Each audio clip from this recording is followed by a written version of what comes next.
नमस्ते, welcome to my channel अभिज्ञानम। आज के इस वीडियो में हम डायलेक्टिकल मेथड्स की चर्चा करेंगे, जिसको हिंदी में हम द्वंद्वात्मक पद्धति कहते हैं। प्राचीन यूनान के चिंतन में इसका प्रयोग दिखता है और सुकरात ने अपने संवाद में अपने शिष्यों के साथ निरंतर वार्तालाप करने के लिए इस अध्ययन पद्धति का प्रयोग किया। इसीलिए डायलेक्टिकल का मतलब ही होता है वाद विवाद वार्तालाप। एक ऐसी पद्धति है जिसमें निरंतर किसी विषय पर तर्क वितर्क के द्वारा एक सारगर्भित निष्कर्ष तक पहुंचने का प्रयास किया जाता है। इसके निम्न स्टेप्स हैं। सबसे पहला है डायलॉग, जिसको हिंदी में हम संवाद कहते हैं।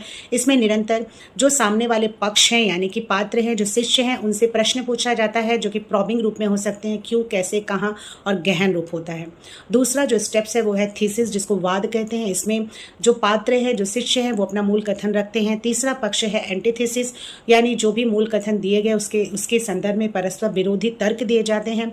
और चौथा जो स्टेप्स है वह सिंथेसिस, यानी संवाद, अर्थात दोनों परस्पर विरोधी तर्कों के पश्चात उसमें असत्य अंश को समाप्त कर एक युक्ति संगत सत्य की प्राप्ति। इस संदर्भ में अगर हम उदाहरण देखें तो प्लेटो के रिपब्लिक में जो सुकरात मुख्य पात्र थे, उन्होंने विभिन्न शिष्यों के साथ, यानी विभिन्न पात्रों के साथ जो न्याय के संदर्भ में वार्तालाप की, तो सबसे पहले उसने सेफल्स के साथ वार्तालाप करते हुए न्याय प्रश्न पूछा कि आखिर न्याय क्या है।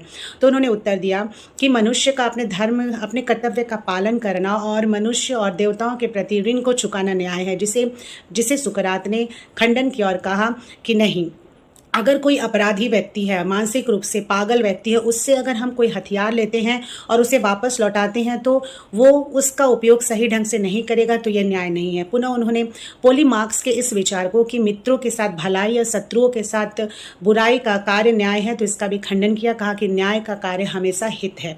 तीसरा उन्होंने थ्रेसिमेकस, जो कि एक सोफिस्ट शिक्षक थे, उन्होंने कहा कि शक्तिशाली का हित न्याय है। सुकरात ने इसका भी खंडन किया और कहा कि न्याय केवल शक्तिशाली लोगों का हित नहीं है। पुनः ग्लूकॉन से प्रश्न पूछा कि न्याय क्या है, तो उनके उत्तर को भी उन्होंने खंडन किया, कहा कि केवल दुर्बल का हित न्याय नहीं है। न्याय क्या है? आत्मा का धर्म है। अपने सद्गुण यानी विवेक, साहस और संयम के साथ यदि कोई व्यक्ति सामंजस्य करते हुए कार्य करता है तो वो न्याय है। तो इस प्रकार द्वंद्वात्मक पद्धति जो है एक ऐसा रास्ता है जिसमें निरंतर तर्क वितर्क करते हुए एक युक्ति संगत और सारगर्भित निष्कर्ष पे पहुंचने का प्रयास किया जाता है, जिसको अल्टीमेट रियलिटी की संज्ञा दी जाती है।